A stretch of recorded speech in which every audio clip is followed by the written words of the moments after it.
안녕하십니까. 연합뉴스에서 34년 2개월 동안 기자 생활을 한 정일용입니다.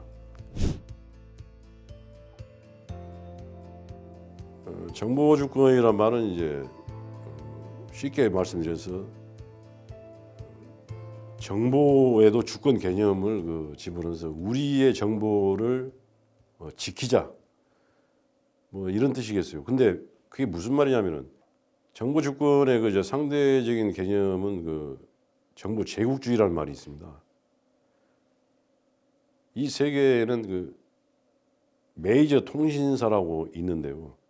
영국의 로이터 통신, 미국의 AP, 또 일본만 하다 교도통신이 있고, 중국에는 신화통신사가 있고, 러시아는 이타르타스 통신이 있고, 이런 거대 통신사들이 있는데요. 이 메이저 통신사들이 세계 정보 질서를 완전히 자기들 손아귀에 집어넣고 있다. 이게 이제 정보 제국주의입니다.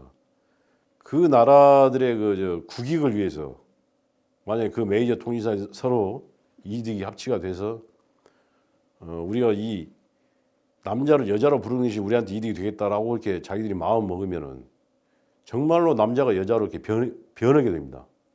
우리 말에도 우리 속담에도 3인성으로 하는 말이 있지 않습니까? 세 사람이서 제가 호랑이 나타났다라고 소리를 지르면은 사람들은 정말인가 이렇게 믿게 된다 이런 이야기죠. 그런 것처럼 세계 정보 질서를 이 메이저 통신사들이 이렇게 쥐고 흔드는데 거기에서 우리 국익이 침해가 된다라고 하면은 어떻게든 그것을 우리는 방지를 해야 할 거 아닙니까?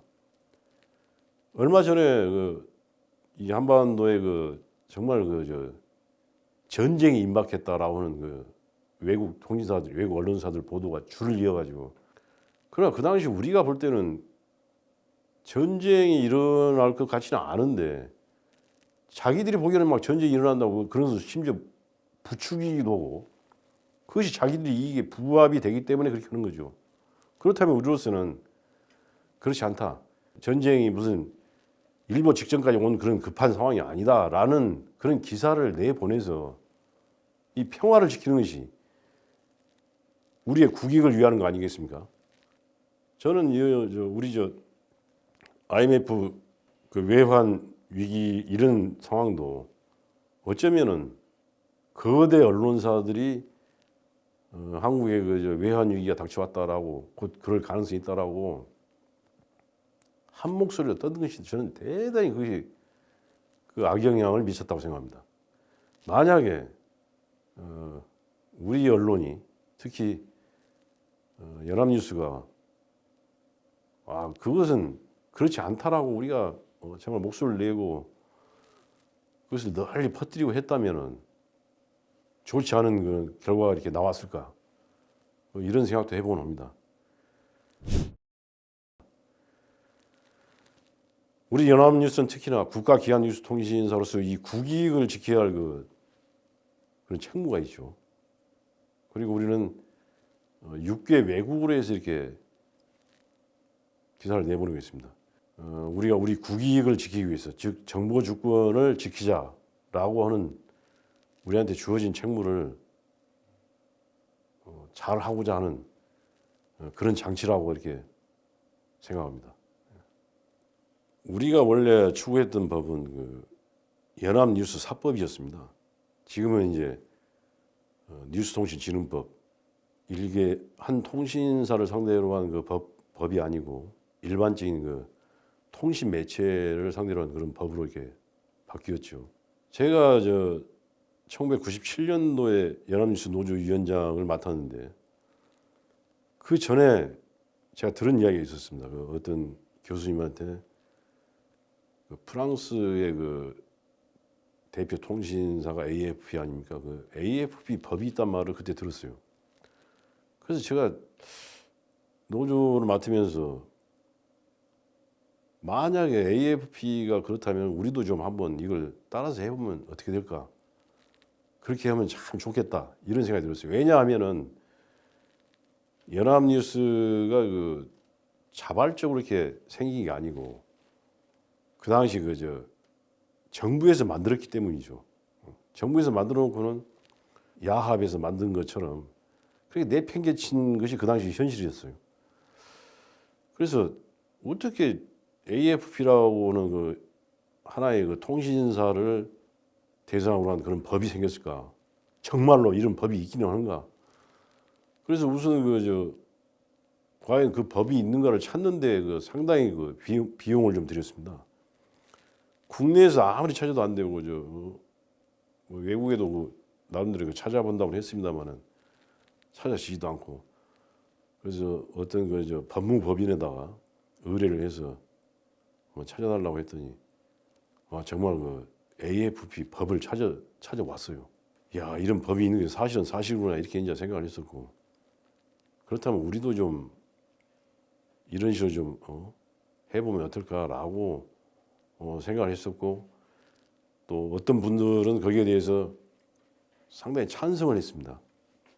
정말 대다수는 무슨 뚱딴지 같은 소린가 이렇게 이제 했지만은 그게 그 옳은 방향인 것 같다라고 이렇게 지지를 해주신 분들이 좀 계셨어요.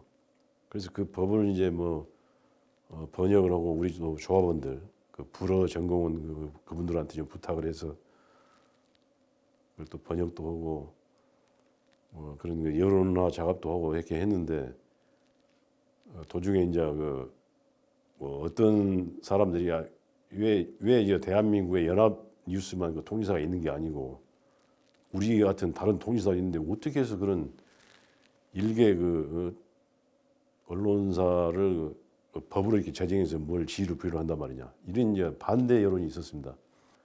또 이제 헌법 제21조 이제 언론 자유 조항이 있습니다. 거기 보면은 순서가 이렇게 되어 있어요. 통신, 신문, 방송의 경우에 필요한 것은 이렇게 법으로 제정할 수 있다. 그것이 아마 제 21조 제 3항인가 길 겁니다. 신문법, 방송법은 있는데 그 당시만 하더라도 역시 통신법이라는 것이 없었단 말이죠. 그래서 그걸로 해서 이제 정치권이라든가 언론계라든가 또 일반 시민단체, 학계 이런 쪽으로 이제 설득을 많이 했었죠. 그렇게 해서 2003년도에 그 당시 이제 김근 사장이 계실 때 전 사원들이 다 달라붙어서 우리가 이렇게 하자라고 이제 많이 설득을 했습니다. 그래서 그 당시에 국회에서 입법으로 됐는데 그 여야 합의로 그것이 그 법이 만들어졌죠. 그 당시 언론계라든가 학계 시민단체 거기에서도 전부 다들 찬성을 했었습니다.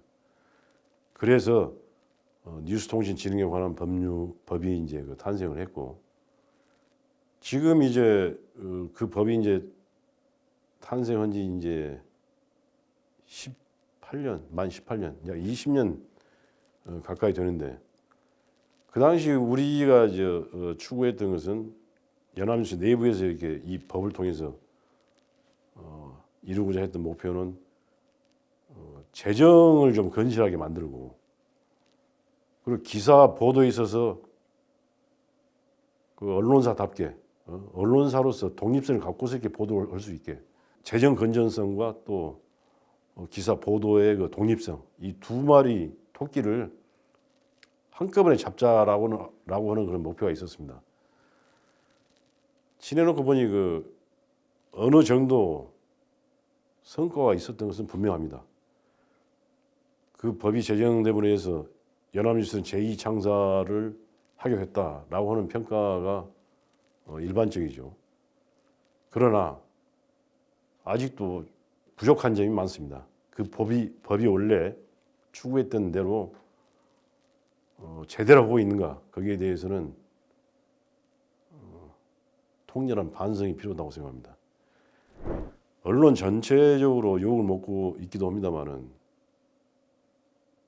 연합뉴스 또한 그 욕먹는 자리에서는 꼭 그 선두 그룹의 그 위치에 있어서 아주 자괴감이 많이 들고,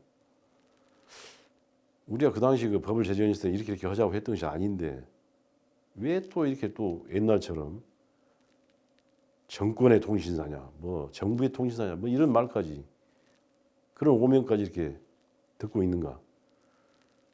참으로 부끄럽고 좀 참담하기도 할 정도입니다. 제가 이번에 그 사장에 나오겠다 하는 것도 어쩌면은 우리가 당시 뉴스통신진흥법을 제정하려고 했던 그때의 그 초심으로 돌아가자. 그 당시 우리가 이루고자 했던 것을 정말 제대로 한번 좀 이루어보자. 그리고 우리가 지금 시점에서 다시 한번 초심으로 돌아가서 열심히 뛴다면은 반드시 우리가 칭찬을 들을 날이 곧 올 것입니다. 뉴스통신진흥법 제정 때 보내주신 그 응원을 생각한다면은 참 저희들이 부끄럽고 어디 쥐구멍이라도 있으면 들어가고 싶은 심정입니다. 그러나 꼭 당시에 그 여러분들이 보내주신 그 성원을 생각하면서 여러분들의 기대에 부응하는 그런 언론사가 되도록 하겠습니다.